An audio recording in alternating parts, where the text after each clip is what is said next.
Good afternoon, everyone. Welcome to the Federal Reserve Bank of Dallas. Thank you for joining us for Global Perspectives. We're delighted to present our first conversation of 2025 of our premier speaker series, Global Perspectives. It's a real pleasure to host you and welcome you to our head office here in Dallas. I am Roberto Coronado, and I lead the Dallas Fed Community Engagement and Development team here at the bank. Community engagement is at the core of Global Perspectives. The speaker series was designed as an opportunity to invite our Dallas community to join us and gather and hear from influential leaders in academia, business, policy, and more. We reinvigorated Global Perspectives last fall when we had a conversation with Federal Reserve Chair Jerome Powell. Now we start 2025 with a guest who can speak to business leadership, civic engagement, community building, and the public good, Daniel Lubetzky. I'm particularly excited about today's conversation, not just because Daniel and I were both born in Mexico and we both found our way to Texas, but because also his career and his values align in so many ways to the work that we do here at the Dallas Fed, and that is to serve the public and foster economic health in our communities. Daniel calls the people working to strengthen their communities builders. And that's a word that we often use here at the Dallas Fed because our motto is building a strong economy together. For us at the Dallas Fed, in order for us to understand today's dynamic economy, we need your help. One of the best things about the Global Perspectives is that it gives us the opportunity to interact, to listen to you, learn from you, so that we can have a better understanding of the landscape of today's economy. And in turn, we can do our mission and deliver our mission in a much better and efficient way. The conversations like today also allow us to build strong partnerships across our communities. And these are the partnerships that really bring the life to the speaker series. So I would like to thank and acknowledge our partner today, the United Way of Metropolitan Dallas. The United Way has been a longtime partner of the Dallas Fed. And when I mean longtime partner, last year, we celebrated 100 years of employee-led fundraising campaigns for the United Way.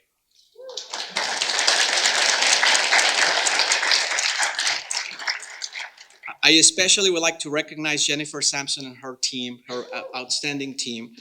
Since taking on the leadership of United Way in 2011, Jennifer has been very busy building a lot of strategic partnerships and relationships across North Texas. And we at the Dallas Fed have been the beneficiaries of that partnership. Jennifer, thank you for your commitment to the greater Dallas region, for your friendship to the Dallas Fed. Again, everyone, welcome. We're thrilled to have you here. We hope you enjoyed today's program. Now let me pass the floor to Jennifer, who is going to deliver some opening remarks and introduce our speakers. Jennifer, the floor is yours.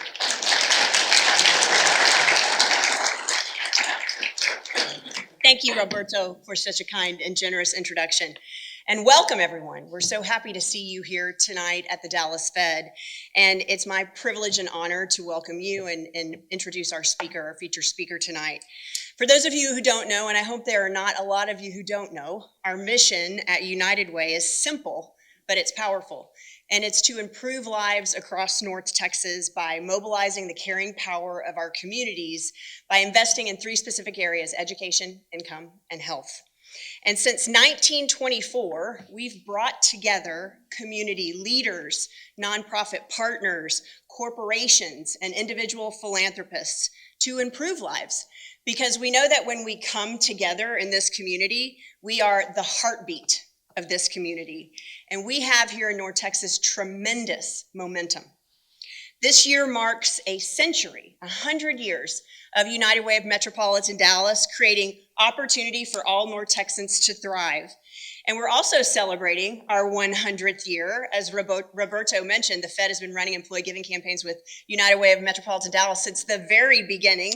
It's an inspiring legacy for our community, and we are so very grateful. So thank you to the Dallas Fed.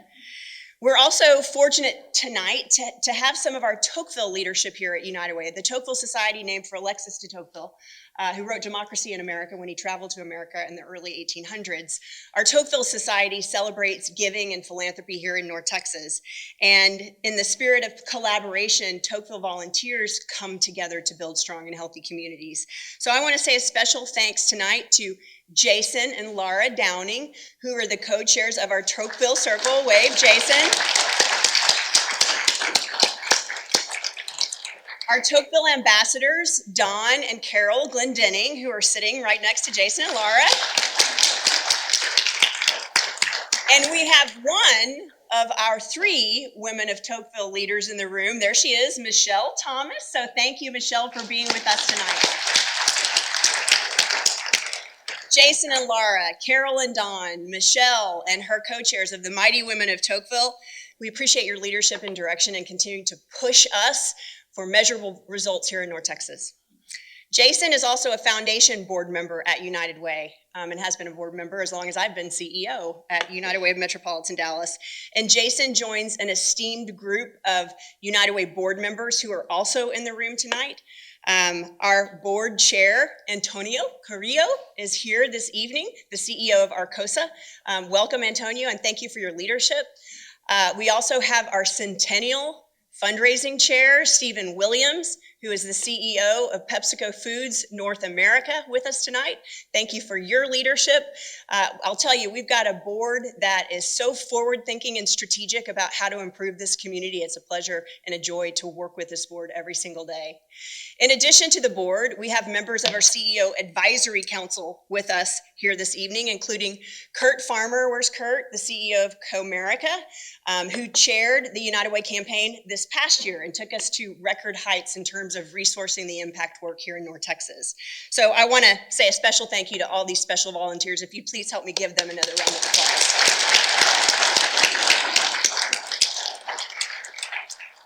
Tonight's event reflects the values that are at the heart of United Way's work. You heard Roberto say that the values of the work of the Fed, also the values of United Way of Metropolitan Dallas and our work here in North Texas. The heart of our work is around connection, collaboration, and driving solutions together alongside this community. And that spirit is embodied by Lori, who is the CEO here at the Fed. She's an inspiring leader and a true champion for United Way, also serving on the CEO Advisory Board for United Way of Metropolitan Dallas. She's also a great friend and advisor to many in this room, including me personally. So thank you, Lori, for inviting us to be a part of tonight's event. And because of partnerships like these, our pulse at United Way of Metropolitan Dallas is stronger than it's ever been before. This year alone, United Way of Metropolitan Dallas, alongside our partners, changed lives, improved access to education, income, and health for over 1.7 million North Texans. That's 20% of the population in one of the fastest growing regions in our country. We have a proven track record of measurable results in those 3 focus areas of education, income, and health. And when we're successful alongside our partners, that means more kids are reading on grade level by 3rd grade. It means there are better paying jobs for young adults, and it means expanded healthcare access across North Texas. Just a few months ago in October, we released our 2024 impact report. And after today's event, you're going to get an email that has a link so that you can go to that report and take a look at the work collectively that you've helped us achieve alongside of our partners here in North Texas. I hope you'll read it. Every page tells stories of transformation, reminding us that Dallas isn't just a collection of neighborhoods. It's a community of real people with real dreams and endless possibilities. So as we reflect on a century of service, we're also looking forward. Stephen Williams, our Centennial Chair, and alongside the great work of his team at PepsiCo, he's guiding all of our activities this year. And throughout this monumental year, we'll be launching and supporting many volunteer engagement events that are sponsored by Texas Instruments. Javi, the CEO of TI, is in the room, so thank you for your support. And we'll be culminating this centennial year with an event in the heart of Fair Park on November 15th in 2025.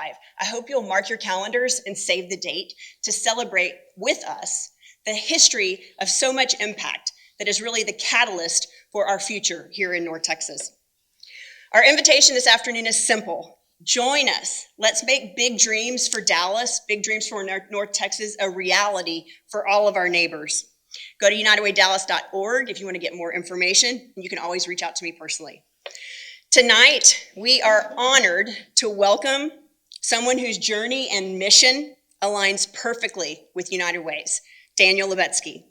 Daniel is a social entrepreneur, investor, and philanthropist. Best known, I think, except for Shark Tank, best known originally for being the founder of Kind Snacks. He is also a best-selling author, and as of December of this past year in 2024, he is now a full-time investor on Shark Tank. Born and raised in Mexico, Daniel immigrated to Texas at age 16 and later became a U.S. citizen. He graduated from Trinity University and earned a law degree at Stanford. Inspired by his father's survival during the Holocaust, he founded PeaceWorks, fostering business cooperation among neighbors in the Middle East, and later One Voice, a grassroots movement for Israelis and Palestinians to live with security, freedom, and dignity. More recently, Daniel launched Builders. You can see the logo on the pin on his lapel, a global initiative to combat extremist ideologies and toxic polarization by equipping communities to work together on solutions. His life and work exemplify the power of kindness and connection to drive positive change. Lori will guide this afternoon's conversation with Daniel and kick off things with a moderated discussion before opening the floor to you so that you can ask Daniel some questions as well. So thank you again for being here, for standing with us to build a stronger North Texas, a kinder, more civil, and vibrant North Texas together. And please join me in warmly welcoming Daniel and Lori.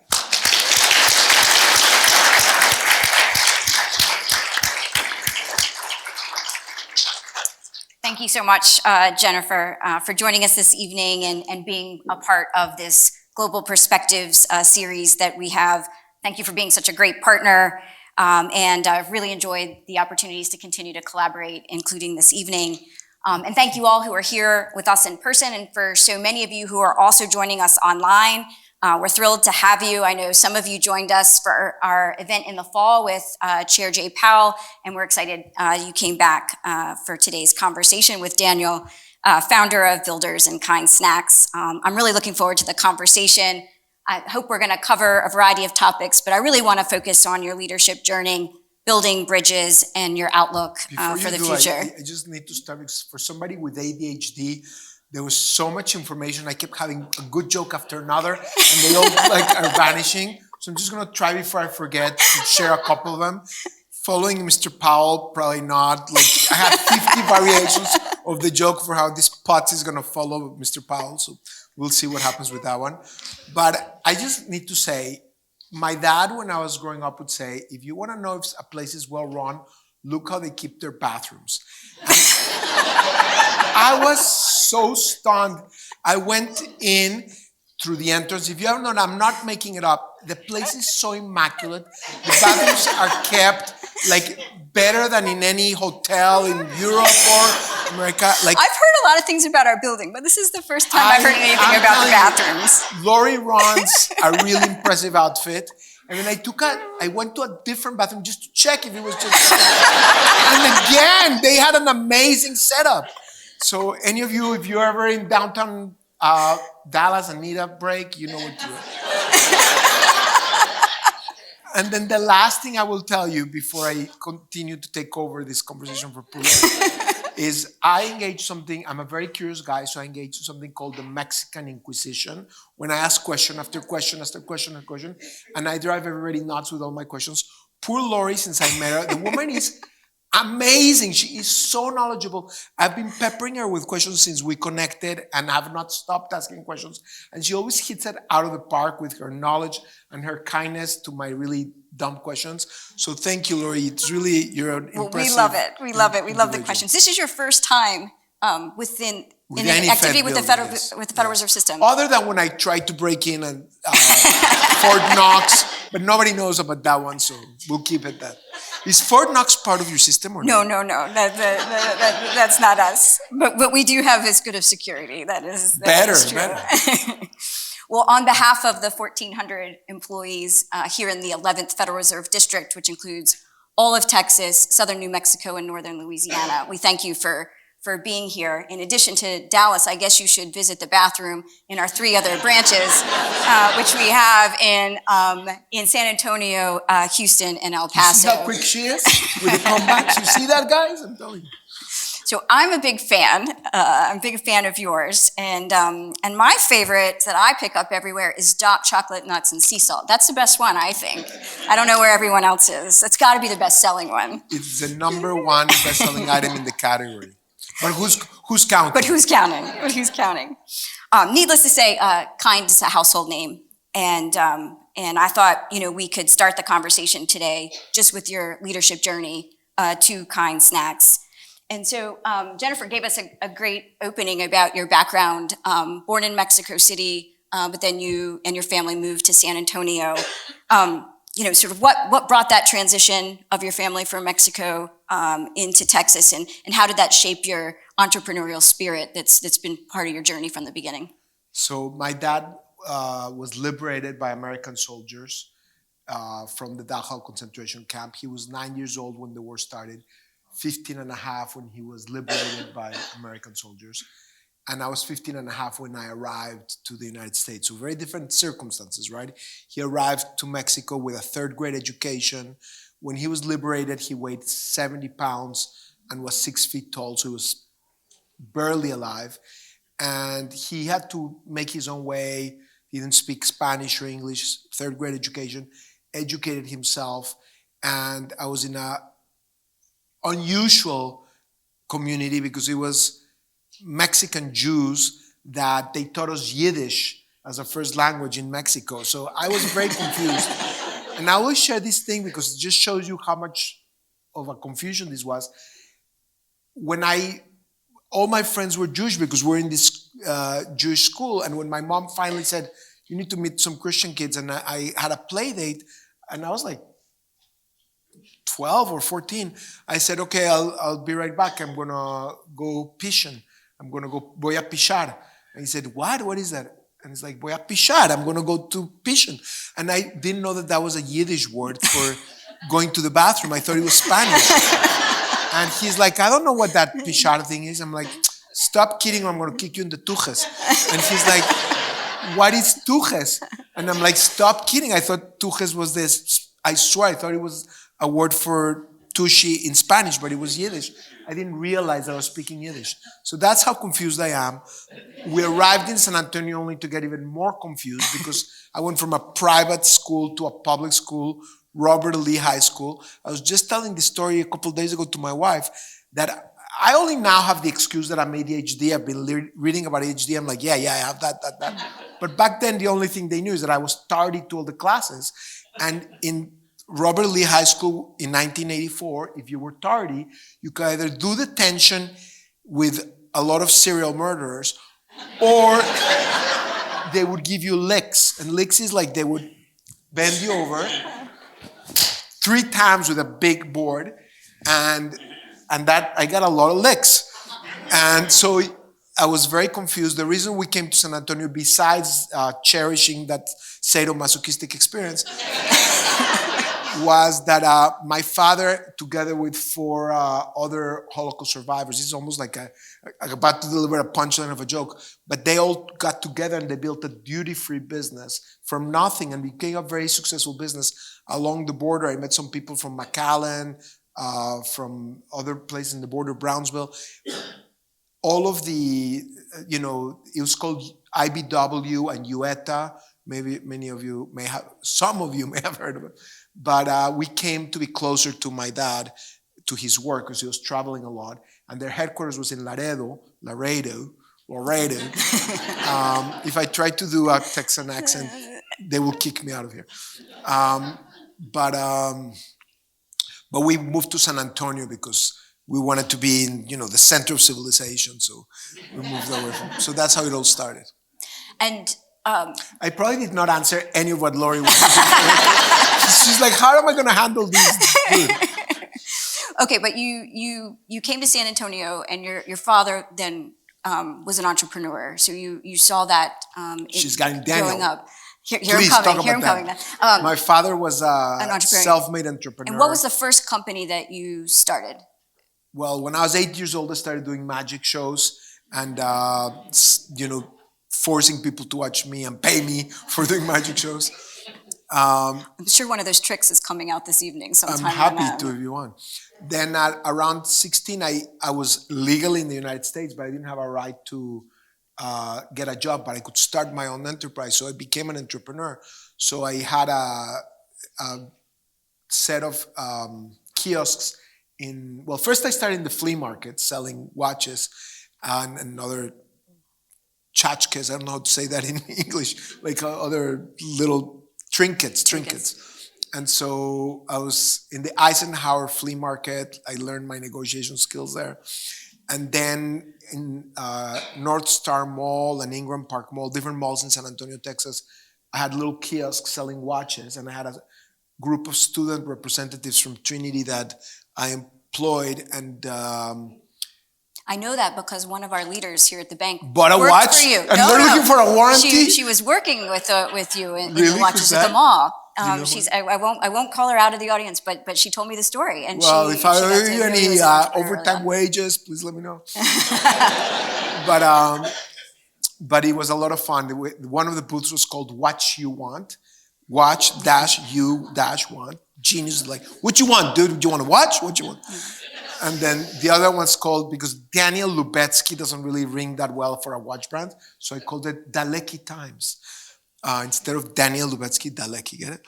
But we're talking to Lori, who comes from a place in Kentucky that I learned is spelled like in France, Versailles, but they call it Versailles.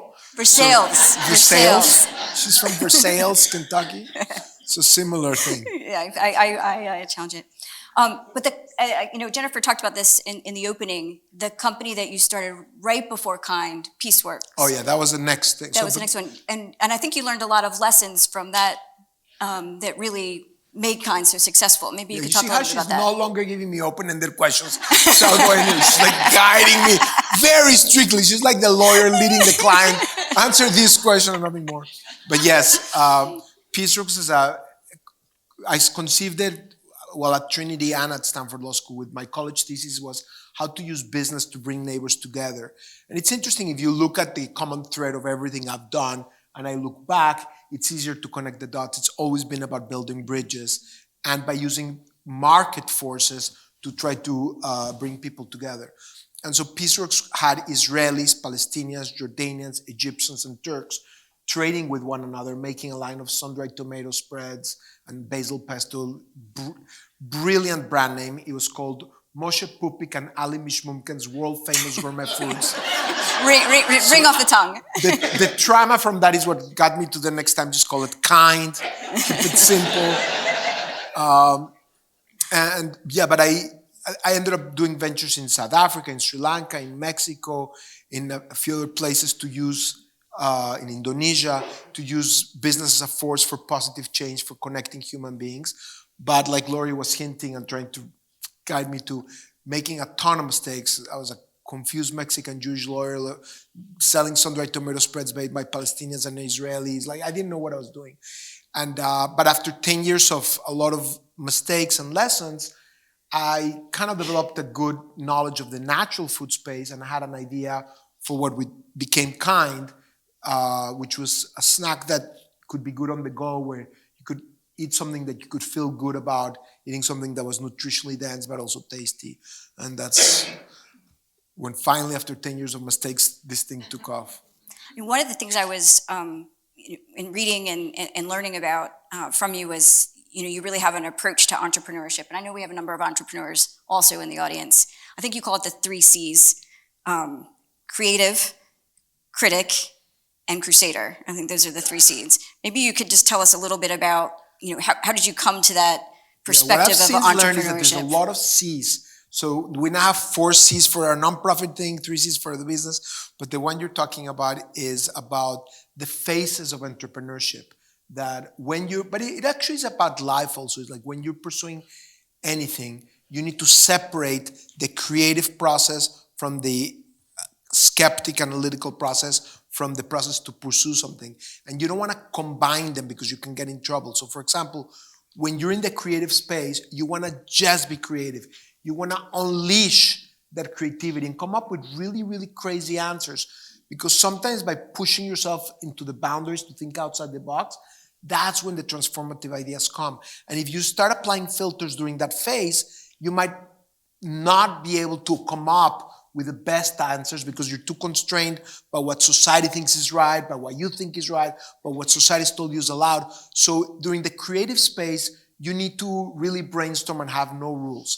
But then you need to enter the second phase where you're a critic. And during the critic phase, you need to be your own worst critic. You need to criticize. Once you come up with an idea that you think, oh, this is really disruptive, the critic phase, you need to really do a lot of research to understand if there's competition out there. If so, how are you going to provide a better value proposition, and how are you going to defeat the competition? How are you going to win? And do you have what it takes? And is the idea really good? And can others validate it? And then you need to ask a ton of questions.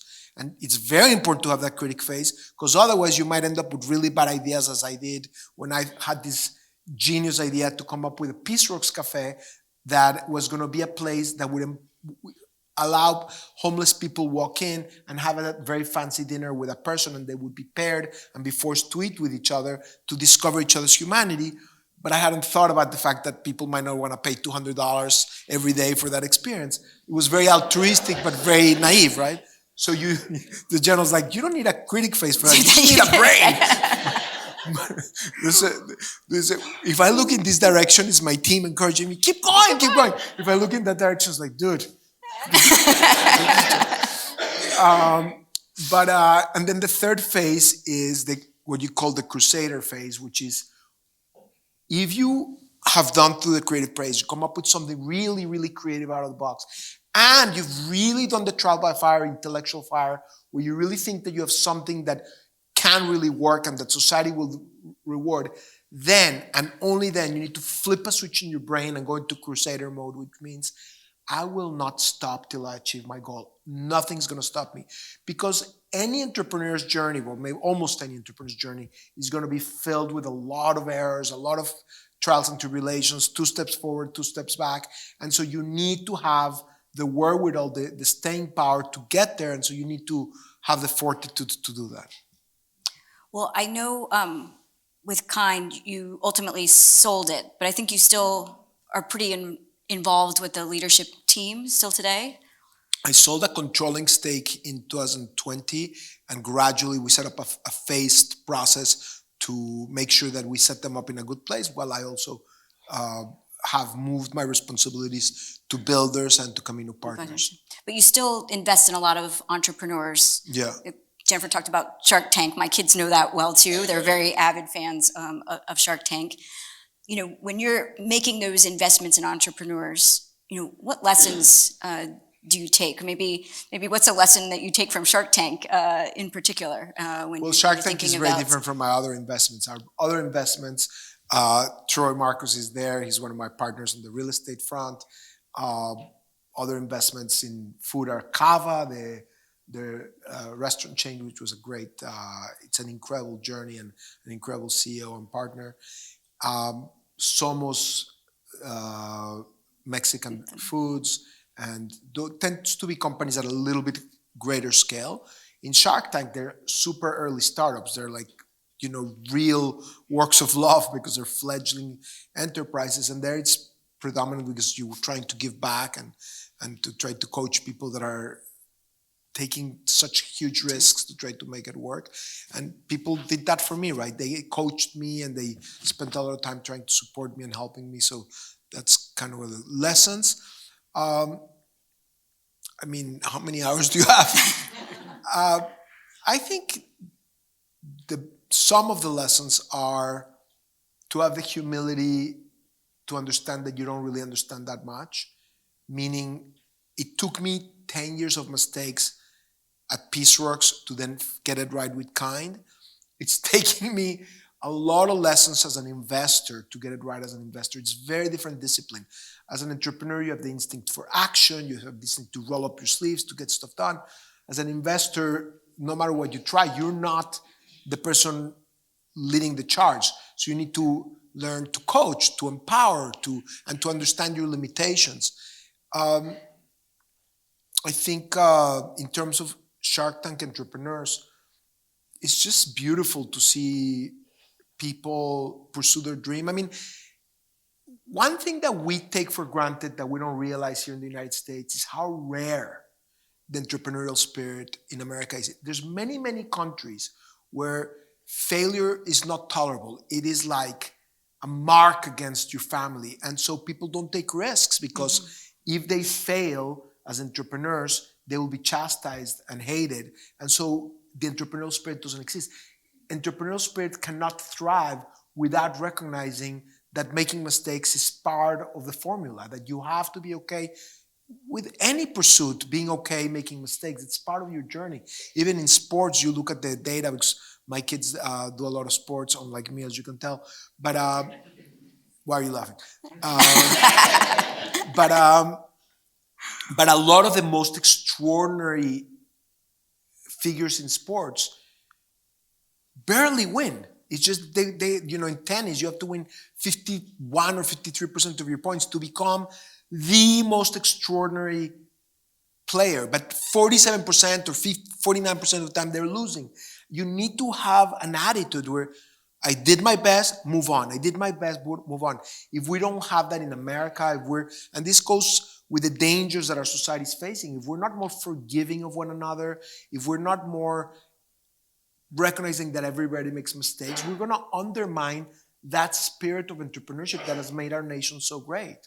And so it goes to the essence of civility, kindness, grace, the concept of grace in religion and in life, to just be a little bit more forgiving of one another. It's not just because it's the right thing to do morally, it's the right thing to do for our economy and our society to function well. I want to switch gears a little I bit. really like that answer.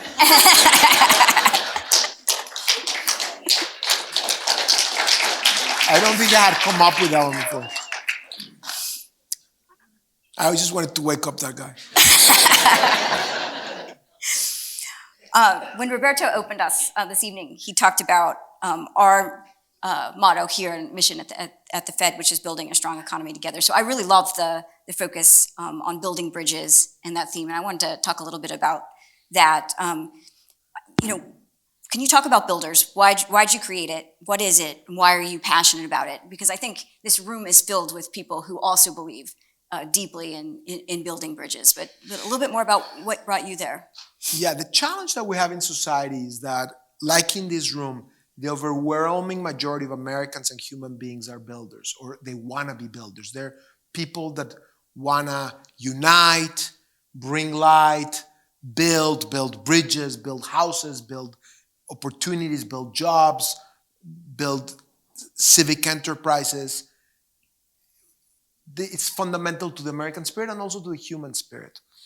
But the problem is the vast majority of us wake up in the morning and they're like not motivated to build society because we have to worry about insurance and about our children and about their homework.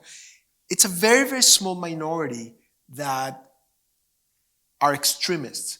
And an extremist who takes action every day to divide, to demolish, and to diminish one another, that's a destroyer. And the number of destroyers in society is less than 1%. The people that have extremist attitudes and take action to divide, demolish, and diminish is less than 1%. But the problem is that it just takes that 1% to hijack our lives if we as builders don't stand up against extremism and hate and division. It has happened throughout society that the worst tragedies that have happened and that have befallen, whatever the expression is, sorry. How do you say that? I'm from Brussels. She's from Brussels. She does not know.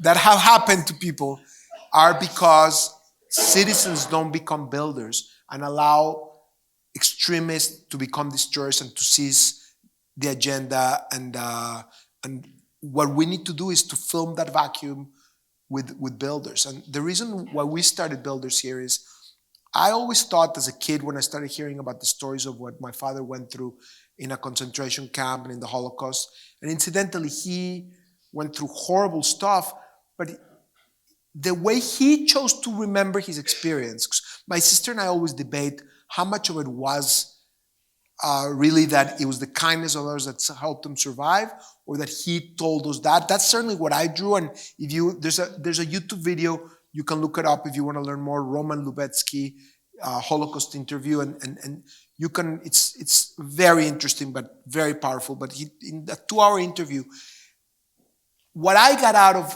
learning from my father was that it was thanks to the kindness of others that he survived.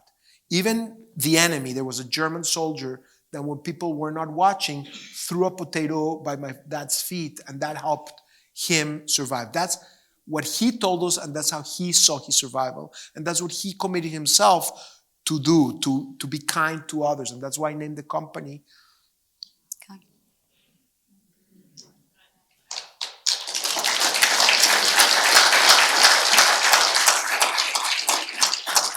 The Kind was founded the year that my dad passed away. And we were trying to come up with a name, and eventually we came up with the word kind, not just because it was the kind thing for your body, your taste buds, and your world, but because it honored that spirit of us being kind to one another. And I forgot where I was going with that one. Well, I think, But- we were really just talking about builders and what drew you to it. One thing I Oh wanted yeah, to I was ask. going to say when I was sorry, Lori. No. I promised to keep this one short. I always thought after I heard what my father went through that the way I was going to contribute was by trying to build better relations between Israelis and Arabs. And so for the first many years of my life, that was my civic focus. But the last 5-10 years, as I've been witnessing growing extremism on our shores, I committed to start creating Builders as a platform for all of us to replace all these us versus them mentalities with a problem-solving mindset and join together. And so that's what we're building. One of the things I wanted to ask you about is we spend a lot of time thinking about how we can work together between nonprofits, the private sector, government agencies, academics to really solve obstacles. And what are the lessons that you take? Anything advice you have for those of us who are really trying to work across these type of organizations to really tackle a hard problem? The work you've done in Builders, any particular lesson or advice you have? I think the most important thing is to start with ourselves and our organizations, meaning every day, it's fascinating to me that some people don't realize how much of an impact they're having in the world, because you wake up every day and you interact with other people and you walk and you get a coffee from this person and you get your gas from this person and you open up the door for a person or don't open the door. The amount of interactions that you have with other fellow human beings is far, far greater than, with all due respect to Lori, than her job as a Fed, and it's a very important job. But how she does that job, by how she treats every person that she comes in contact with, is gonna be ultimately a disproportionate amount of the impact she and all of you and all of us will have. How we treat one another. So just by being kind ourselves, just by treating each other with humanity, with dignity, with as equals, as fellow human beings, we're already transforming the world. So that's the most important. And then let that be the culture that you create in your environment. Like create your Fed and with those values. And those values are not just about kindness, they're about a builder's mindset. A builder's mindset, there's 4 C's. Remember I told you there was a lot of C's? For the civic work, the builder's mindset C's are curiosity, creativity, compassion, and courage. Curiosity is about recognizing that you don't have all the answers, in spite of what social media is telling you, because those algorithms are just feeding you what you want to hear rather than what you need to hear. It's just affirming rather than informing our beliefs. And so it's very dangerous because we think we have the whole truth and we think the other side doesn't. Whatever the side is, black, white, Jew, Muslim, Israeli, Palestinian, left, right, all these things, they're all false, simplistic paradigms. But social media makes us think, oh yeah, our group has that right, and you don't hear the other side. And before you know it, that's how you start assuming the other side is evil. Because how can they take that position where I know the truth? So Curiosity is having the humility to learn from the other. Compassion is about empathy. It's about putting yourself in other people's shoes. Creativity is about thinking outside the box and using that creativity to make this a better world. And then the courage to work together on all of these issues. So if you create a builder's culture, that's how we built Kind into a hyper successful company. A builder's culture is how the United States was built, and that's what we need to do for the next century. I love that. And I want to just ask if anyone wants to take the opportunity to stand up. We have mics on both sides for questions from the audience. But as people are approaching the mics, I wanted to ask you a question about your outlook because, you know, in addition to the many other things you do, you're also an author and have written a book, Do the Kind Thing. And I really enjoyed reading some of the material because you Some, talked but about, not all. Some of it, I was falling asleep, dude. But you said, and this is about your outlook, you said you're not an optimist and you're not a pessimist, you're an actionist. I loved this. I actually even used it in one of our meetings today. You said action is essential for an entrepreneur. And while others may ask whether the glass is half full or half empty, an entrepreneur just fills up the glass. I love that. How many critical meetings that we have here where, we just talk about, venting about the issue. It's I half really full. like that. Let me write that one down. It's like, how are you going to fill up the rest of the glass? So in 2025, what glass are you filling up? Well, let me outlook? first just explain that point. I'm actually doing this because you gave me another idea. But I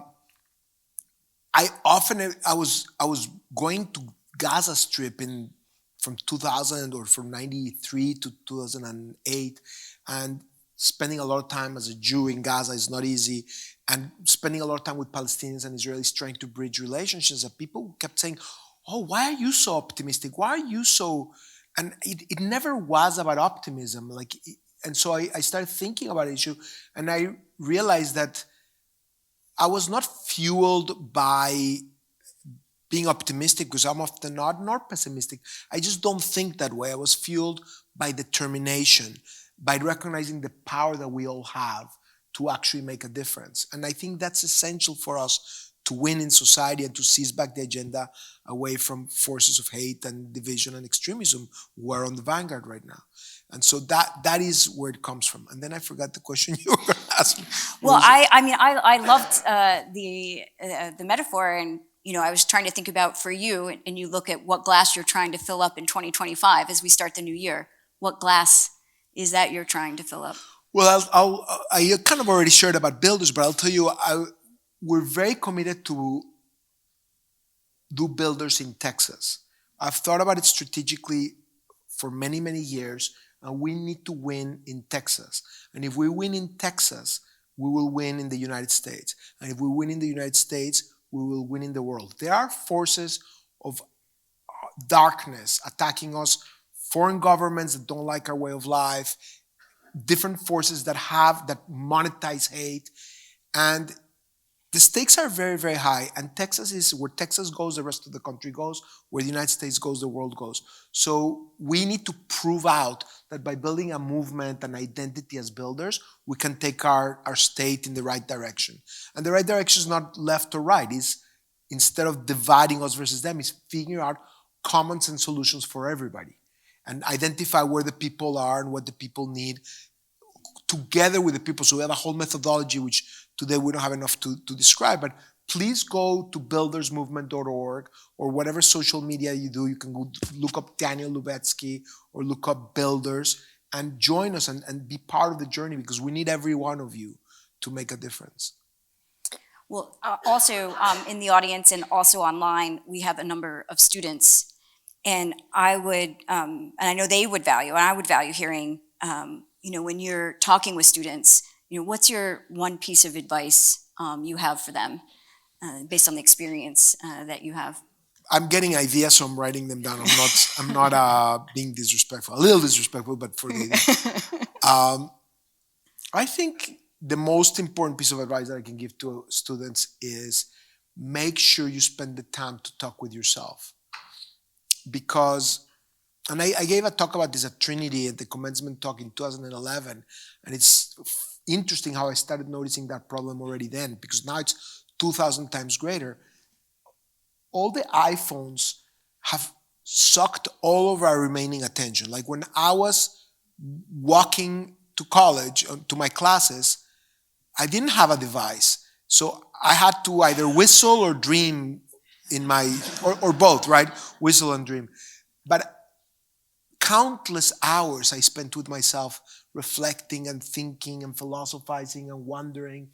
And nowadays, any second that I free, bum, device, input, it's like check your WhatsApp, check your this, check your that, check your that. You don't spend time with yourself reflecting. How are you going to know where you want to go and whether you're getting there if not without having those conversations with yourself? So all of us, but particularly young people, need to invest the time to turn off those devices, to go on long walks. At the beginning, it's awkward and weird. It's much harder work because you just take the inputs like watching TV, like what you're just receiving the input. When you need to exercise your neurons to come up with your own ideas, your own questions, your own reflections, at the beginning it's harder, but once you do that exercise and meditate, and when you're taking a shower, when you're just be comfortable in that time for self-reflection and for ideas to come to you and for you to just play with those ideas, because that's how all great ideas come about, by having the time for that. It's hard. I mean, even with our children, we try to even take those phones away for a half hour, and it's a tough exercise to get them to really step away. I'll tell you a quick story about that time. I have twins. They turned 14, and they invited their friends for a party. There were 24 kids coming to our house. You can't make this stuff up. A squirrel ate our fiber internet cable. And I know you're a magician, though, so I'm thinking maybe well, you're I'm Mr. Magic with trying the to be squirrel. a magician, because you don't want to have 24 14-year-olds upset that they couldn't watch that big Texas game that was happening. It was like a very big game. And like, my kids are going to really take me to task. And I'm like calling AT&T, please help, whatever. They were trying, but they didn't fix it on time. And guess what happened? The best birthday party ever. They were forced to not be watching TV, not to be on their devices. And they came up with all sorts of really fun games, and it was so much fun. But we just need to disconnect a little. Absolutely. Well, I have one more question, unless anyone else wants to come to the mic to ask one, which I think it's not that they're bored, it's that you're such a good interviewer. Dude, nobody wants to ask a question? I'm gonna give them a moment, but I wanted to make sure to ask Free about, Kind Bar for anybody that asks a question. but you can't have my chocolate nuts and sea salt. That one's fine. Maybe quickly a leadership lesson, and then we'll start on the left, and then move to the right. Any one leadership piece of advice? Surround yourself with people that are very different from you. Because in my initial journey, instinctively, I like myself, and so I thought I wanted to hire people like me, and it was a disaster. You can imagine. You didn't need to tell us that anyway. No, but like, if you are very creative, you need a little bit more disciplined and focused person. If you're this, you're not. And we tend to not realize that we need people to complement us more than people that are like us. So, and that includes people that will tell you no. That includes people that will challenge you. Like, thrive in those challenges. Thrive in finding partners that are real partners that are comfortable, and create the environment for them to be able to challenge you. Because otherwise you can run the danger. The more you succeed, the more that people might be intimidated in challenging you. And then one day you're the emperor with no clothes. And we've seen it all, right, in society. It's really, really important to create a culture, a builder's culture, where people can be critical thinkers and all that. Yeah. Maybe I'll start here on my left, and if also you just share your name and where you're from. And where to mail you your kind. Sounds good. Good to meet you, Daniel. I'm John Vandermost and live here in Dallas. The world is more contentious and divided than ever. What do you think some of the principles are that could help build the bridges that you talk about? I think it's essential that we understand that all of us are part of the problem. because I gave a TED talk when I highlighted that everybody, and I can say it about this, everyone in this room understands and sees very clearly the problem on the other side. But we don't see it happening to us and or to the party that we belong to or to the groups that we belong to. And we did a survey through Builders, which was fascinating. There were Americans agreed that 68% of people agreed that Americans have become very, very judgmental. But only 8% thought that they were judgmental. And we need to be much more self-reflective and understand that we are part of the problem, and all of us. It's not that we're bad guys, it's that social media is feeding us these algorithms, cable news, rigid ideologies, all sorts of forces are contributing to this. We need to double down in developing a builder's mindset and reflecting. And there's tools through Builders, we have channels on social media that are not designed to tell you what to think, but how to think like a builder, how to be more self-reflective, how to be a more critical consumer of news, how to be a better listener and stuff like that. Thank you. Let's go here on to my right. Robert Messer, Terrell, America. If you started on this side of the room, I had a great question because it was much like that, and I guess I would ask you just a little different because it's in the same vein. We're on this glide path of being pretty mean to everybody and to each other. Is there any sort of cataclysmic event, or is there something that's going to turn this movement around, or is it all what you just described, just raising the awareness of all of us that we need to learn to be better to each other?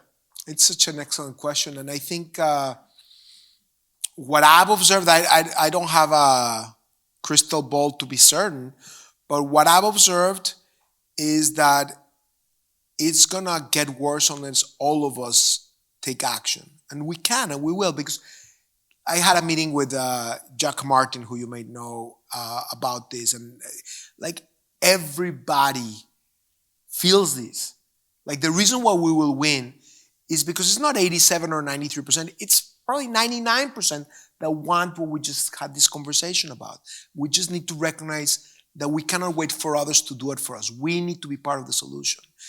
And I've observed an increasing normalization of antisocial behaviors. And I don't think it's going to go back just because, I mean, you look at that gentleman, the United Healthcare CEO, being killed in cold blood, and like, according to some data, 40% of young people in a particular age group thinking that he got what he deserved. Like, I think the healthcare system has a lot of problems, but killing someone in cold blood is not a solution. And we need to educate our children to understand that how matters, that we cannot normalize antisocial behavior, no matter who is in government, no matter how others do it. We need to teach our children and demand from our children the values that we want to see espoused. And we just need to create a movement of builders that are going to seize back the agenda. And I am completely convinced that we're going to do it. But we need every one of you to be part of that. I'm very, very serious. How many of you have written down that you're going to sign up on buildersmovement.org and sign up on our social media? And like, please, not just do that, but then invite others to be part of it. Let's take a question on the left and on the right, and then give you a chance to tackle two at once. Awesome. My name is Raquel Archer, Fort Worth, Texas. I too have ADHD, so I wrote down what I wanted to say. And I also wanted to say in 2011, I actually got the opportunity to tour the Kind headquarters in New York, and when I was starting out as an intern, and your bathrooms too were very clean. So great job. Listen.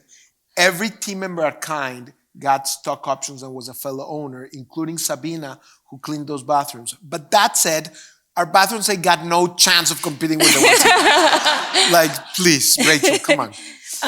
As a founder of a nonprofit supporting and building paths for first-generation college students, what advice would you offer for pitching our mission and attracting potential investors that are truly mission-aligned with what we're doing? Can you please repeat the question? Yes. I told you, I had to write it down, so I'll shorten it a little bit. As a founder of a nonprofit supporting and building pathways for first-gen students. That being you or that being me? That would be me. Got it. And how would you, what advice would you give to attract mission-aligned investors to help us move our mission forward? Well, I think I'll give you general advice, Rachel. First of all, you're doing it the right way because you managed to get 400 people to hear about your organization. So you're on the right thing. You have to have a little bit of chutzpah, which you have. You know what's chutzpah? Chutzpah is a Yiddish word for just, how do you say? Nerve. You need to have a little bit of gumption. I like gumption. You need to have grit, gumption, whatever you call it. And so just you are doing something you believe in, right? You're doing it because you really believe in it. There's authenticity. I can feel it. So be comfortable carrying that authenticity to explain what you're passionate about, and you're going to get there. I think one of the most important things in any pursuits of ours is let that authenticity come out, and I think you're on your way. Thank you. Oh, and I was supposed to wait for the other. I apologize. Well, I think we have time for one more question, so this works out perfectly. Thank you so much. My name is Annabelle. I'm from here in Dallas, and I work at Goldman Sachs. First of all, thank you. That was fascinating and such a lively conversation. My question for you is, now that you're sitting in the investor seat on Shark Tank and in your other ventures, what kinds of companies or entrepreneurs are you most excited about investing in who will really be changing the future? The primary thing I look for is values. Values. Somebody that has high integrity, somebody that starts working. So if there's alignment in values, I have a lot. I mean, ideally, I want an extraordinary product with a right fit, traction, demonstrated traction, all of those things. But the only, what do you call it? Is that like, Daniel, be shut up now? What is that? The only filter that's yes or no is if I detect that the entrepreneur is not authentic or is not a good human being, treats others without dignity, is short-term oriented. Like those things for me are deal killers because life is too short. And also in my experience, if you have the right value set, you're going to be able to figure it out. But you're also going to spend a lot of time trying to help those entrepreneurs. You want to help the good guys. So. Thank you. Thank you. Well, Daniel, I can't thank you enough for joining us here this evening and talking about your leadership journey and building bridges and your outlook ahead. And I can't thank all of you enough for being here and joining in Global Perspectives, and to Jennifer and the United Way of Metropolitan Dallas for your partnership in so many initiatives. We're really excited for this. We hope many of you will join us for our next Global Perspectives event, which is really about bringing people together and building bridges. We're going to have Jeff Schmid, president of the Kansas City Fed, who used to be in Dallas and was running the banking school at SMU. He's coming here to speak, and we're going to talk a lot about community banking and the importance of community banking in our communities and why it helps economic growth in so many of our communities across our district. We hope you'll come back for that event and really continue to build bridges between organizations. And we're really pleased that you joined us here and were with us at the bank. Daniel, thank you so much for joining us. Please give him a hand.